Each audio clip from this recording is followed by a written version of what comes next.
The following episode of the Man with the Plan podcast may contain strong language or content that is not suitable for all viewers and or listeners. Viewer and or listener discretion is advised. Coming up, we're taking a look back at an album that is near and dear to my heart. That album? I BDaMan. By who? Who? Yours truly, BDaMan. The Man with the Plan starts now. The Man with the Plan. What's up, world? It's yours truly, BDaMan. Did you miss me? Today, or a few days removed, however you are listening to it, November 30th, 2019, we are a year removed. Today, as I'm recording this, marks a year to the exact day since I released my full-length music project, I BDaMan. Filled with 12 tracks, produced by Mad Bandit Doctor, my producer alias.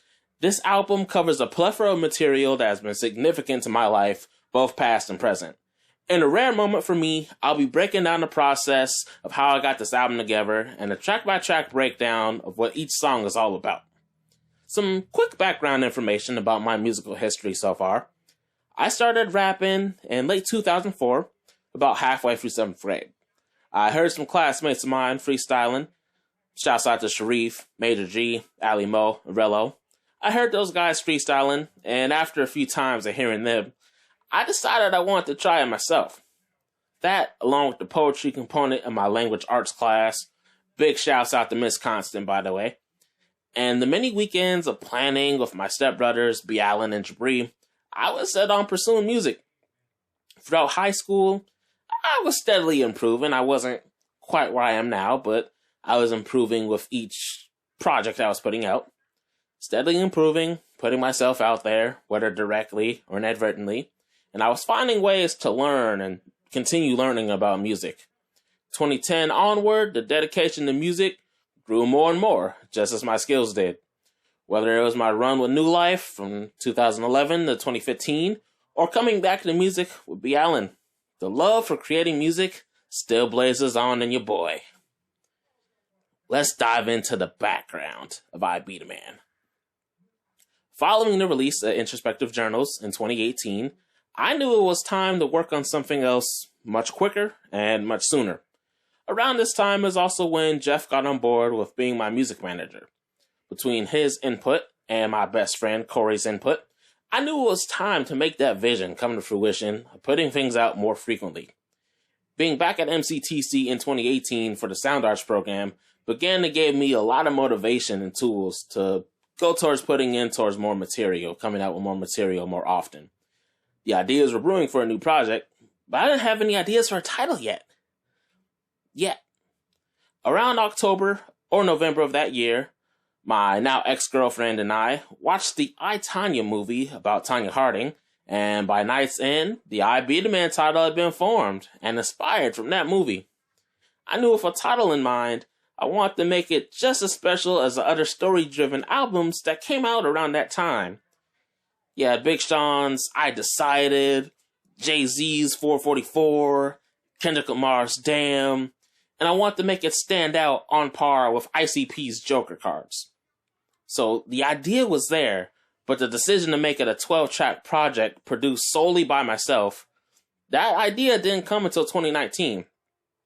Now, this next part, you could call ironic, but the production work of I BDaMan happened to come after my ex and I broke up in about mid-June, about 4 or 5 days after my birthday. So from about that point to October 2019, I put my hood up, turned on that Mad Bandit Doctor switch, and I went to work. On all the beats. Once the beats were done and songs were written and assembled, I knew it was time to connect with a homie or two that has always pushed my greatest material out of me. Once the foundation was set, I also knew it was time to hit up my man, Mr. Alex. Little inside joke. Big shouts out to Alex Zaleski. Does most of my artwork. So big shouts out to him. I knew once it was time to lay that foundation down for this, I knew it was time to hit that man up, get the ball rolling on some artwork. I know something I forgot here. I was going to go a little bit more in depth about the symbolism, about the artwork. But I want to see what you guys come up with. What do you think the artwork of I BDaMan represents? What do you think it exactly symbolizes? On your first look, what are your takeaways from the artwork of I BDaMan? Let me know on the socials what you guys think. I'm interested to hear some opinions, hear what you guys think. Moving on to the recording. So, of course, I had to go back to the homies that always had me sounding right. Reached out to the homies, Monopole Joe and Sajak, and lined up some recording sessions at Chop Shop 2.0 in Richfield. For those who don't know, Monopole Joe and Sajak have had a hand in the majority of my music since meeting him in 2010. From Here's the Man, to the New Life stuff, to introspective journals, those two have had a pivotal part in the last decade of me finding my sound. So here I was, once again, at a point where I need to put my flag in the ground and stand on my own. Between September 2019 and November 19, I put away 11 tracks towards this album that had me feeling really, really confident. Now let us move on to the music and lyrics, the meaty, juicy stuff that I know you guys want to know. And if you're new to knowing about music from your boy BDaMan, you might learn a lot here. So, my mission with I BDaMan was not only to make a statement that I can stand on my own musically, but to tell a story about my past, meaning my present, and how it shaped me. Something that is also symbolized in the fantastic artwork done by Alex. That's the one hint I'll give you guys about what it's supposed to represent, the artwork. The opening song, Alive, is a great example of this. When those intro lines kick in with me saying, I be easy like Uncle Ben on Sunday dinner, avoiding trash, opposite of Jerry Springer. I'm referring to my long-standing belief of generally being fine with what comes my way, and doing my best to just stay out of unnecessary negativity and drama. However, I also acknowledge later in the song how I've had to bounce back from a time where I really wasn't fine with life. The lines that are kind of example of that are the following. Bounce back from 25 to 26, 17 to 19, real life experience. With those lines, I go into depth about how I had to readjust to really feel alive in my personal life. Going from 25 to 26 age-wise, and 2017 to 2019 year-wise, it was pretty tough. Kind of going off script with my notes here. Around that time, I had tried a brief stint at wrestling commentary. I had went to the academy here in Minneapolis, led by Ken Anderson and John Navarre. Used to wrestle in WWE, TNA. I went there for a brief time. It wasn't working out as well as I thought. Things with the U of M were not going as I thought. I think mentally I wasn't ready to make the leap from community college at MCTC during the first run and then jumping to the U of M. I don't think I was ready with really either facets of my life. And I had a lot of self-doubt around that time. You'll kind of hear that in songs like Beauty and the Struggle, Evolution to an extent, a few times here on this album. But when I say 2017 to 2019 real life experience, it's definitely alluding to that early 2017, early mid 2017, where there was just a lot of doubt on where I want to go with things in my personal life, music. So when I say I put it into music, guys, I really do put it into the music. As the second verse speaks on, I feel the most rejuvenated when I'm able to be BDaMan. That is, as long as people spell it, say it, and stylize it correctly. That is capital B, capital D, little A, sounded out like Wheel of Fortune with Pat Say, capital M, little A, and little N. Just if you needed a reminder. Another thing many people may not realize about this album is that it's meant to be listened to like a story. Again, I was inspired by a lot of story-driven albums around that time, and my intent was to make it impossible to listen to it out of order. But I have an exclusive gem for you guys listening to the podcast. I don't believe I've revealed this to anybody. If I have, it's maybe like 2 or 3 people who know. Being inspired by Kendrick Lamar's Damn album, I placed a similar method in this album that I even noted in both versions of Gone.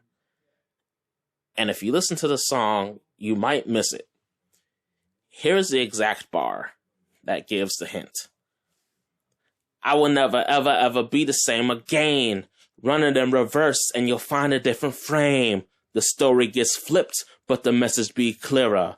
R.I.P. to your hero who is bitter. If you're interested, try flipping the track listing order of BDaMan. Start with War and go in reverse, ending with Alive. See if you catch anything new or anything different in the story. See if it sets in your mind a little bit differently. Another reason why you can't simply listen to this out of order is because surrounding songs have similar topics that either make the last song make sense or it continues on in the story of what shaped me. It moves in a way that almost requires you to hear the previous song. I'm going to give you guys a little cheat code, if you will, to the grouping of the songs in BDaMan. So the first 2 tracks on this album are Alive and Cool Cut Chillin'. Both of these songs have common themes of how I've maneuvered throughout my own expectations and outside influence. At that point in my life, I had a lot of searching to do, as I mentioned a little bit earlier. I had a lot of searching to really do in terms of where I wanted to go versus where I was. Cool Cut Chillin', while the phrase sounds nonsensical, it was actually originated from a song off of my Here's the Man project called Just Chillin', featuring the mad scientist Monopo Joe.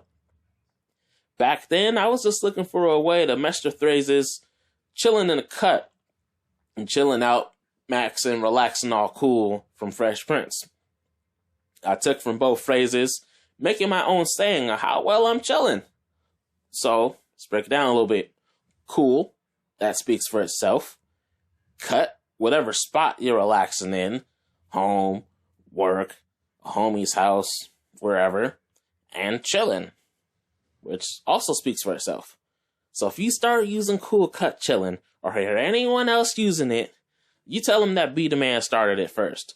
Or if you hear my manager Jeff use it, or the dog Corey, or the big bro B. Allen, or one of the New Life guys, they obviously know your boy started it. But if you hear anyone outside of common friends and acquaintances and siblings of mine use it, just ask them if they got it from your boy. If they didn't, let them know they got it from your boy anyway. So, moving on to the next 3 songs. Will Smith, People, and the Story of the Lone Wolf. Those 3 are the next set of songs that group together. Now, I can't continue on without talking about the origin of the song Will Smith. Prior to the main story that actually influenced a bulk of this song, I recall Bills from New Life back in the day often quoting a famous Eminem lyric and trying to take aim at my style back then. He was using verse 2 of The Real Slim Shady, where Eminem says, Will Smith don't got a cuss in his raps to sell records. Well, I do, so fuck him and fuck you too. You guys have no clue how many times I had to hear that bullshit. Clear passive-aggressive shot from Bills about my style. Don't ask me why he does that. I don't know. Fast forward to about 2017 and 2018. My best friend Corey, with no passive aggression in what he said, shouts out to him for not being passive-aggressive. That's a whole nother podcast for a whole nother time. He would simply say Will Smith when referring to my cleaner style. But the big difference here was knowing that, 1, it was all in fun from Corey. All in fun, all love. And 2, again, knowing that there wasn't any passive-aggressive hate behind it, no hate whatsoever, and I give him all the props in the world for letting that be known. I did know this, though. Just as I do with many things, I've got to eventually address it in the music. So Will Smith is for the ones who put my rap style in this box of only old school, only party rap, only ones who claim I sound like Run DMC or LL or any old artist they just found out about from their parents or their cousin or some bullshit. Ironically, it's one of Corey's favorite songs on this album. That wouldn't be the only involvement he'd have on the album, but we'll touch on that later. While Will Smith talks about the perception people have of me and my rap style, People points the mirror back at those same people and me eyeing everyone from afar. I generally am known to be more introverted, not often saying a whole lot unless I'm spoken to, something I'm still trying to work on. But I definitely make observations about all I see and hear. People places all of that into a song. The story of the lone wolf takes a grittier spin on perception of people and their perception of me and expectations, talking about the things that fuel me to take my own individualistic path. The next three set of songs: Riposte, Distance Kills, and Time Flies. These three songs are probably the most personal songs of mine to date, and also why they're in the same group of songs. Riposte, you may be asking yourself, BDaMan, what does riposte mean? Y'all who know my government name, y'all be like, hey, what the hell does riposte mean? The definition of riposte is as follows: a quick, clever reply to an insult or criticism. In fencing, a riposte is an offensive action with the intent of hitting one's opponent, made by the fencer who have just parried an attack. In military usage, a riposte is a strategic device of hitting a vulnerable point of the enemy, thereby forcing him or her to abandon his or her own attack. My song Riposte is just that. Response to the criticism and all of the words I was hearing from 2015, 2016 to about 2018. Originally, the first and fourth verse in this song was 132 bar verse. I think the only person at that point who heard that verse was BDaMan, and even he was shocked back then. For song purposes, I decided to split the verse up and insert two other verses from a similar topic-based song, intended to be called Do Not Disturb. It was going to be on a different beat and all that. Let me put it in perspective how hard I wanted this song to resonate. I flipped the starting line of one of the greatest diss songs in hip-hop history. What might that be, you ask? If you've listened to the album, you know, but for the ones who haven't, assuming most who are listening to this haven't, the line that I flipped was from Tupac's Hit 'Em Up, for those who aren't aware. Listening to the song, and even thinking about it, it takes me back to a rare time in my life where I just wasn't having it with anybody. It was really at a point, 2016, 2017, when I was going through those struggles. It was really at a point where I was just like, yo, fuck everybody. And that's what this song really was just about. Just fuck everybody. The most direct song on this album. And I was just, fuck everybody. This song is for anybody and everybody it applies to. If you think the shoe fits, it probably did during that time. Some people it might still fit to some degree, but that's how it was. While some bars and songs had subliminal shots of people I've known or still know, again, Riposte is the most direct song on this album. It's admittedly a song with a lot of pent-up feelings. Distance Kills picks up where Riposte leaves off, taking aim at those who I've known to be distant, even when I personally do all I can to reach out. Now, the third verse of this one is funny considering how things panned out with the person that the third verse is about.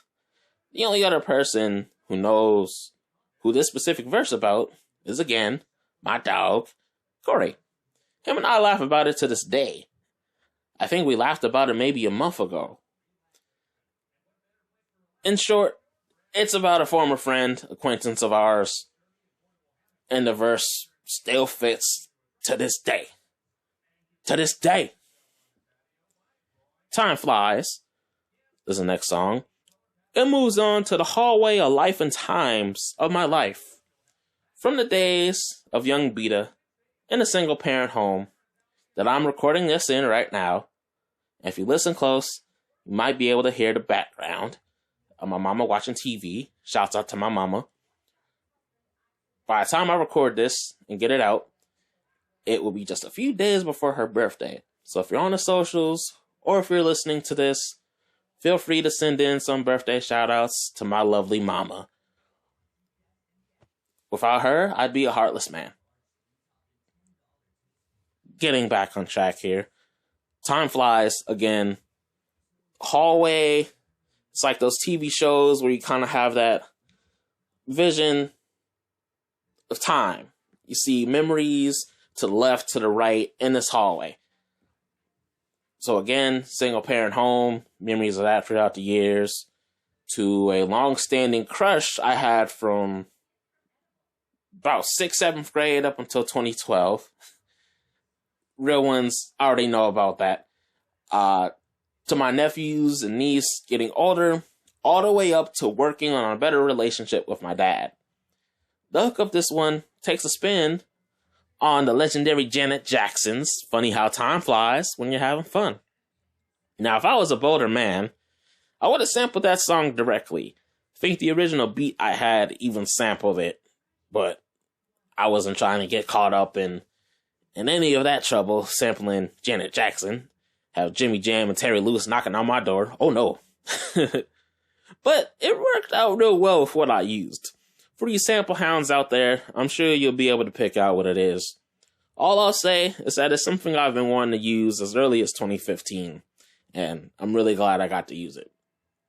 The final 3 songs could be looked at as their own grouping of songs or completely individualistic. We're talking Gone, Yesterday's Thrill, and War Is Too Late. The subject matter of Gone was actually directly influenced by the big bro BDaMan. Back when Gone was going to be on a later project of mine, BDaMan said it should be about the things in my life that are now gone. Essentially, the things I want to leave in the past.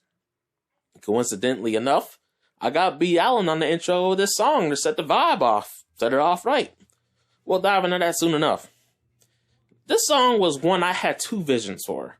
The alternate/bonus version of Gone, which will be on streaming services very soon. By the time you hear this, it might already be on streaming services. The alternate bonus version of Gone was actually supposed to be the original version I was planning on since 2016. However, even in 2016, I knew I needed something to give this song a boost. So I had to hit up the homie, had to hit up Treble, have him play some guitar, and we were off to the races. Fun fact about this song, about Gone, the rock version, the opening guitar chord, if you notice, if you listen to it after this podcast, the opening chord of Gone is the theme song jingle for this very podcast. Yes, sir. It's not a big coincidence. It kind of is, but it kind of isn't. Next song, Yesterday's Thrill. I'd like to view this in the same vein as my song Beauty and the Struggle. Almost very parallel. I want to say the songs might have been written around the same time. Not 100% sure, but I feel like it would make a lot of sense. Actually, thinking about it, I think Yesterday's Thrill was written later in that year. As many of the songs on this album, this song was first inspired by an entry I did for the DIE Rap Challenge. DIE stands for Do It Every Day, which is something we can definitely dive into in a future episode. Harkening to the past in my life, I use this song to address the moments in my life that have challenged my natural fire in life, whether it was family influences, friend influences, or influence from either my ex-girlfriends, the one I dated 2013, or the more recent one I dated, 2017 to June of 2019, whenever that was. Whether it was any of those influences, there were either moments I had with all of those aforementioned people that pushed me to step up, or moments with them that knocked me up my ass. While the thrill could have been gone forever, due to whatever factors, this song is symbolic in showing that the former thrill is now the new thrill.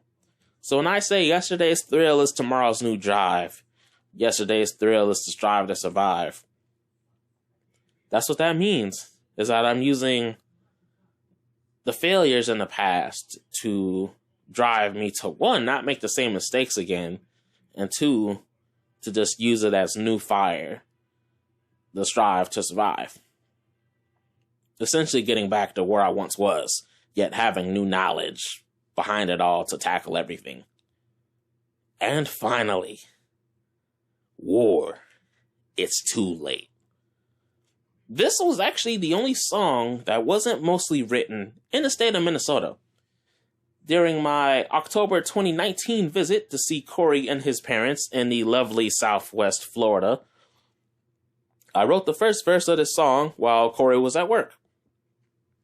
So, picture this.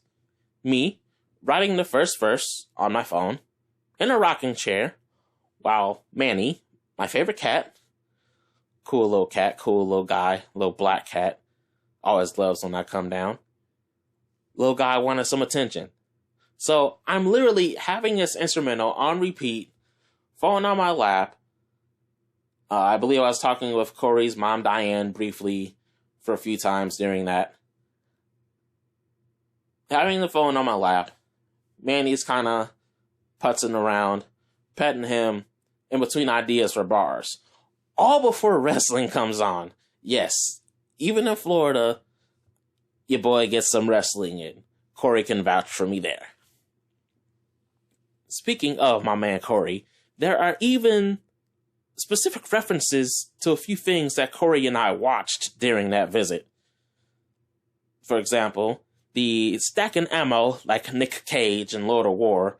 That line came from us watching the Lord of War movie starring one Nick Cage during the visit.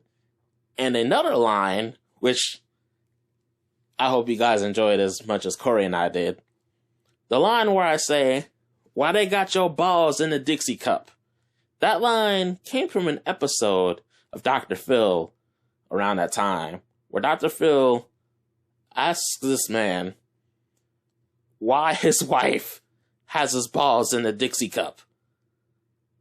I think when we caught it during one of the last visits, they bleeped the balls line out, but we just died laughing. We were like, oh my God, I came back up. That's so great. So the hook of this song was complete later that night by like 5 or 6 in the morning. I think it was after we had called it a night, had went in the room, I had some ideas going. I didn't go to bed till the hook was done. It was about 5 or 6 in the morning, so 4 or 5 o'clock here in Minnesota. So I was, kind of threw me off time-wise, but hey, I was happy that thing got done. I felt accomplished. Anyway, my ultimate premise with this song was to declare war on all whack MCs, whether that was here in Minneapolis or whatever city you live in.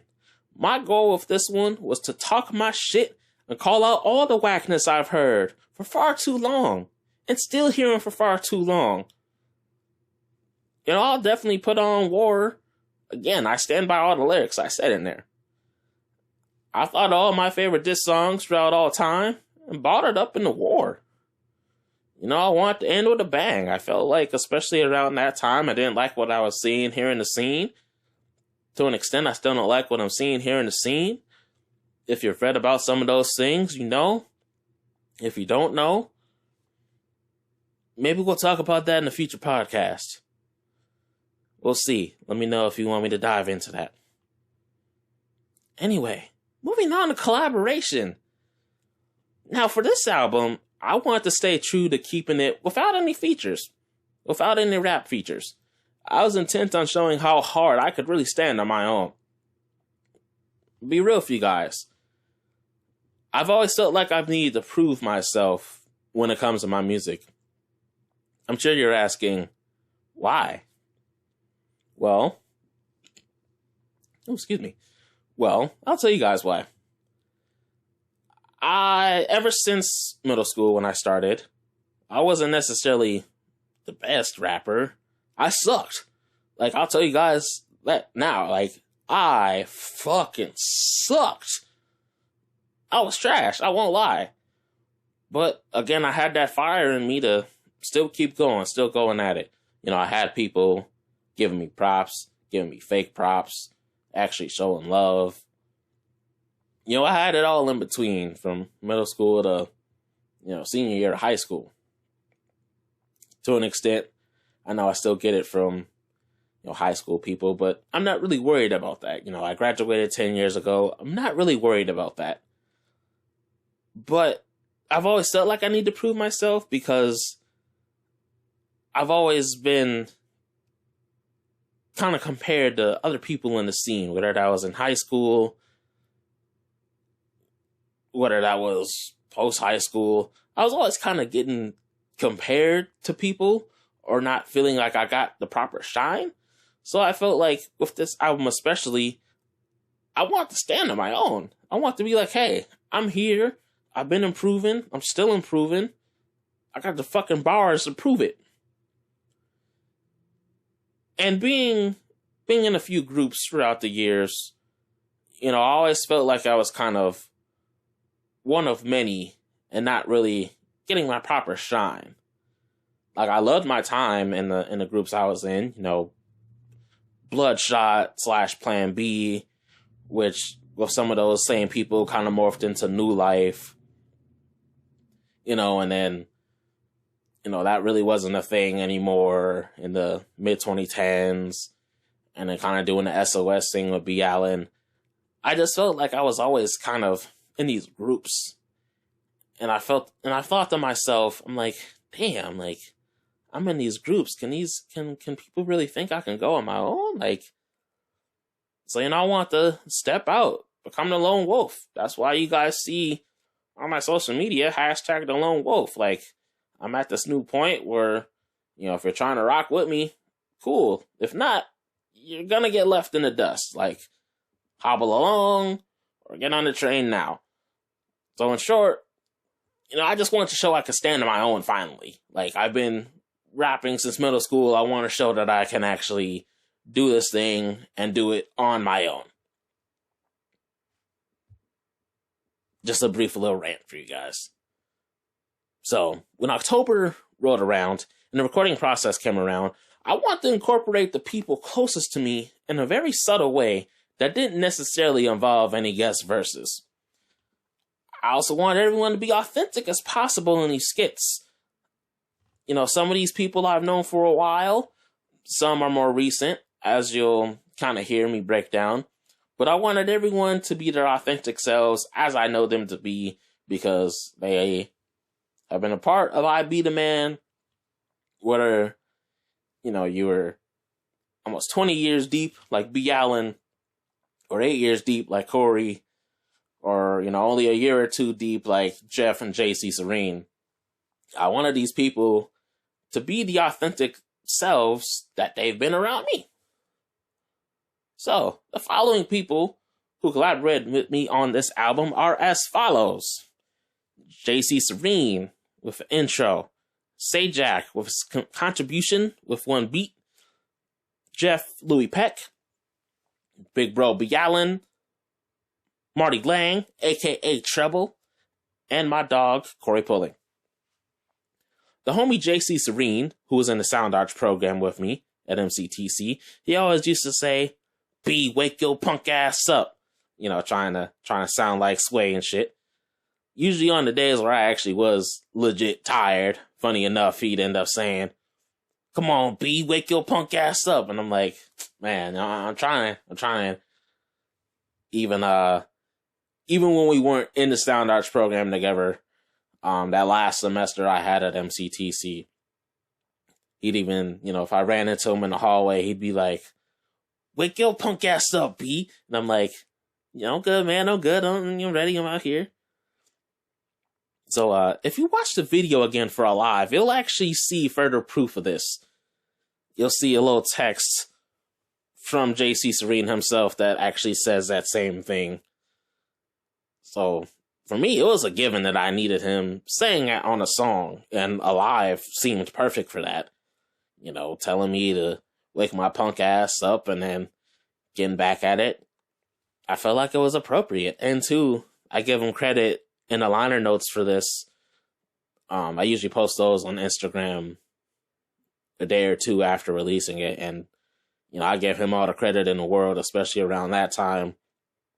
Me getting back into school, pursuing sound arts, pursuing something I loved, and having that fuel to prove it to myself that I've still got that fire that I did, 10 years ago when I first started at MCTC during that first run. That still had that same fire. And, big shouts out to Jordan, man. JC Serene, big shouts out to him, man, because that dude, that's a motivated dude.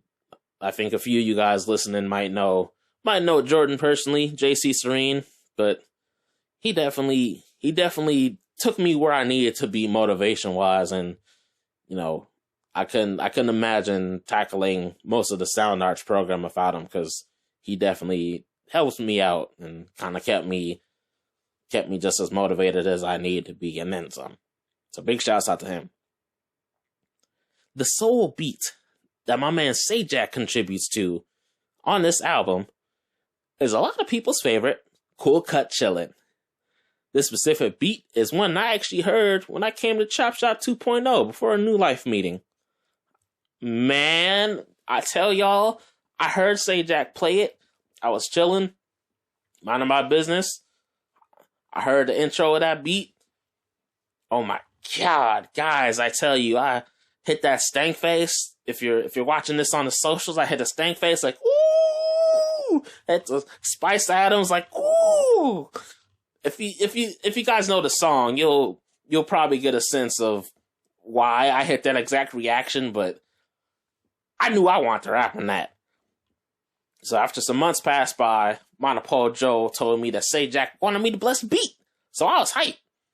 It was definitely a beat I wanted myself when I first heard it, and thankfully Monopole Joe and Sajak let me bless the beat. So big shouts out to y'all, because it's a favorite song among many people. So thank you guys. I appreciate y'all letting me bless the beat. So this next person, when I thought to incorporate him on the album, I knew I wanted to take a different approach. This man's goofy. I usually clown him. He usually clowns me. I feel like I'm a big brother to this guy.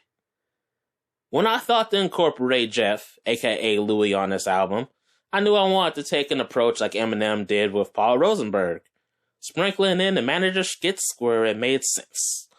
It was also recorded and written by Jeff in the same day at Chop Shop 2.0. You can hear Jeff's skits at the end of Cool Cut Chillin', the beginning and end of Will Smith, and the outro of War Is Too Late. As the album was wrapping up, I knew there was no way I could have it complete without my road dog, my big bro, my Negro for life, B. Allen. The same person who gave me the topic for Gone, helped me shape it. He introduced the track. The intro gave me chills when I heard him record it, and it still gives me chills. And then after Gone, I asked myself, where else could I put the big bro in? The decision was made. I believe it was the same week as he recorded it. Maybe a few days before he actually recorded it. I decided to throw B. Allen in on the Bridges of War. So when you hear that, it's the Declaration of War, and the other bridge after that first hook, that's who you hear right there. That's the big bro. That's B. Allen.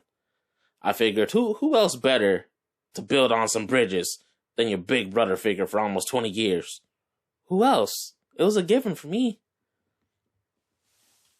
So long-standing collaborations are usually on a bucket list of mine. There are still a long list of people I definitely want to collaborate with. But this next person, it was a long time coming. Getting this person on my album, this next person, was no different. Marty Lang, aka Treble, him and I had been wanting to collab since about August 2014 when we met. Prior to me saying this, only one person knew the actual story on how I met Treble. When I say actual, you guys will know that as I kind of approach the end of this portion. So, the actual story on how I met Treble, it's funny in hindsight, but I was embarrassed back then. So, following my breakup with my first ex in May 2014, I was trying to move past it the best way I could. In August 14, might have been closer to September, I foolishly tried an actual matchmaking service, coincidentally just blocks away from my former job in Edina, which I found out obviously 2 years later, and it freaked me out. I met Treble as he was the photographer for this matchmaking service that I had foolishly signed up for. Right away, I knew he was cool though, like right away. I'm talking Keanu Reeves meets Keith Urban meets cool-ass Canadian, which he totally is a cool-ass Canadian. To get me comfortable and in photo shoot mode, he pulled up some Jay-Z for me to get me looking naturally cool for the photos he was taking of me for this matchmaking service. He asked me about myself a bit, and I mentioned I did music.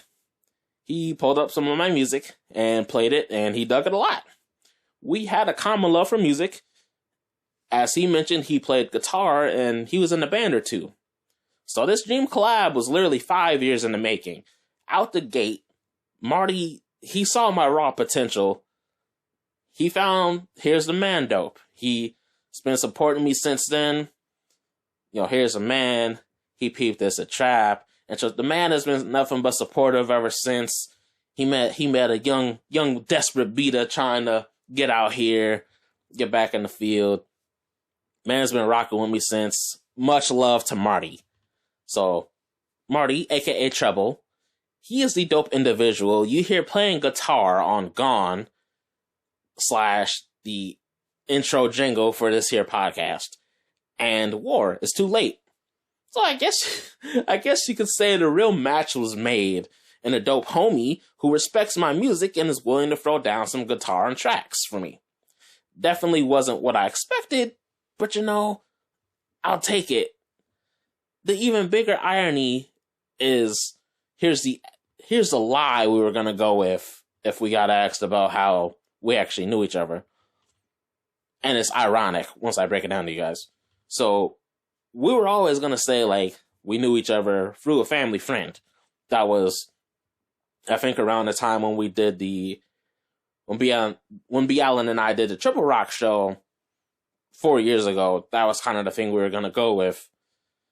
But, funny enough, earlier this year, I actually found out that Treble does photography for my cousin Marcus's real estate company. So, technically, a cousin does actually know Marty Treble. So it's kind of funny how that worked out.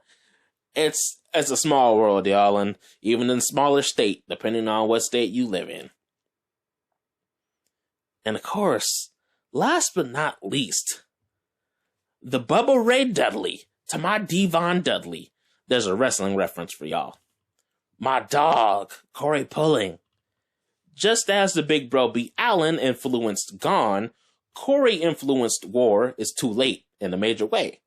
From putting me on to dope music such as ICP, Whoop Whoop, Cottonmouth Kings, Esham, Mastermind, TNT. The list goes on, guys. It's so many more. To always encouraging me to say it with your chest. Man's always has mad ideas for me. So much more. The grittier side of my music was starting to be explored more and more from the stuff he was introducing me to. after a recent binge around that time of West Side Connection's first album, West Side, I knew I want Corey to talk some shit on the intro of this final song. I felt it was only right. My man is one of the best shit talkers out here. That's a whole nother thing for a whole nother time. So for the intro of this one, Corey sent me a few voice recordings of his intro that he did through his iPhone. We picked the best one, and the intro was officially locked in. I give Corey all the props in the world. You know, I let him know I wanted him to be involved. He wrote something out on like a yellow notepad, I believe. He wrote it out. And he practiced it a few times. He was practicing it, sent me some tries, sent me some takes. And again, I give him props, man. Like, it was a first for him. And, you know, he kept diving into it. He kept doing some takes. And then he started to sound like the Corey that I know and love. And I was like, all right, man, we're gonna go off this one. Lo and behold, Monopole Joe and Sajak sprinkled that magic. And it sounded awesome. Sounded like the Corey I know and love. He did the damn thing on that intro. If y'all ain't heard that intro for War, please go listen to it. Well-spoken words from my dog, one of the people who are closest to me in my life. He did his thing. So next, I wanted to relay some personal statements from a few of the people involved in this lovely, lovely album that is just so near and dear to my heart. So starting off with Mr. Alex Zaleski, beast with the artwork. A man of few words, Alex, he had this to say. I like it. I'm not really sure what else to say.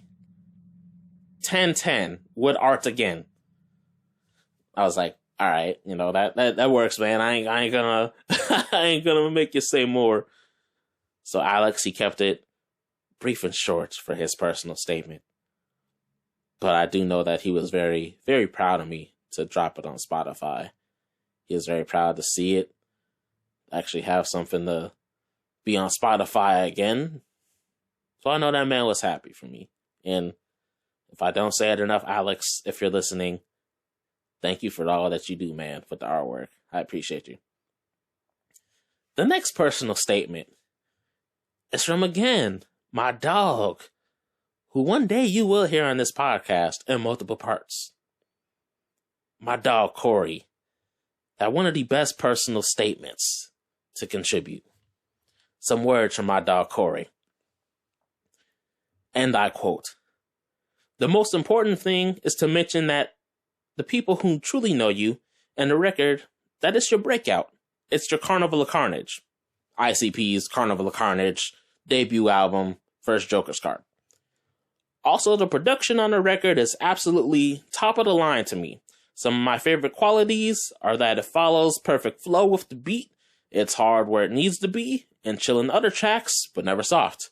It was truly your breakout release and is the start of your true legacy as you have grown through educating yourself with school and at home and with homies. And I also believe listening to albums you would never listen to contributed to your creativity," which he is absolutely right, by the way. He also adds, "Over the last couple years, I really laid it on you, as you have and we discovered some shit together. Also, my intro for War, the way it was recorded in one take over an old iPhone is fucking gangster. It's going to be your cult classic, and I liken it to your first Joker's card. It leaves you wanting more, yet satisfied with a straight punch to your fucking ear holes of dope-ass lyrics over a dope beat, totally original and produced at an A level." My brother Corey, I thank you for the kind words again. I know I told you in text when you sent that to me. I appreciate your words, brother. You know you have one of the biggest impacts in the newer developments of my music, and for that, I appreciate you, my brother. The next personal statement comes from one Jeff Peck, aka Louis. Jeff says, and I quote, "It was a pleasure working on the project and lending my Jewish voice to clever improv sketches created by both me and BDaMan.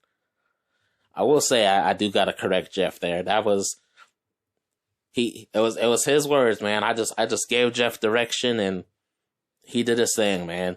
And we'll get the more shout outs here very shortly. But Jeff was also very influential with pushing me to stay on schedule and getting the album done. So, Mr. Louis, I thank you, sir. Next personal statement we've got is from the cool ass Canadian, my homie Marty Lang, aka Treble. His personal statement reads, and I quote, I can't believe it's already been a year since the release of BDaMan. I think BDaMan and I met around 2013 or so, and he's just an inspiring guy to know.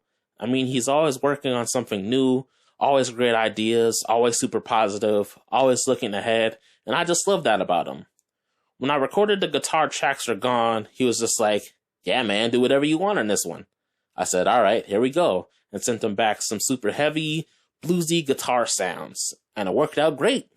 On the War Is Too Late track, BDaMan had a really cool idea for a peanut butter conspiracy influenced vibe, which was, of course, right in my wheelhouse.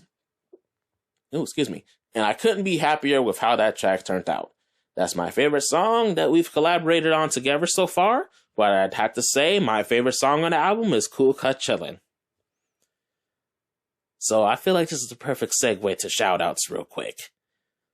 Much of my shoutouts I covered in the liner notes for this album, which you can find somewhere on my Instagram, as well as the Bandcamp download of BDaMan. But real quick, I'd just like to give some final shout-outs to those involved with the album. Starting off top, shouts out to Monopojo and Sajak. Y'all did the thing with mixing and mastering for this one. I appreciate you guys so much. Helping me with another dope project, dope album. I appreciate you guys a lot. So much. Couldn't have done it without you guys. Shouts out to the big bro B. Allen. Thinking of him during this time right now. You know, he always inspires me with little ideas here and there. He always inspires me. You know, he contributed to Gone, did his thing, contributed to War. I appreciate you a lot, big bro. We gonna link up real soon.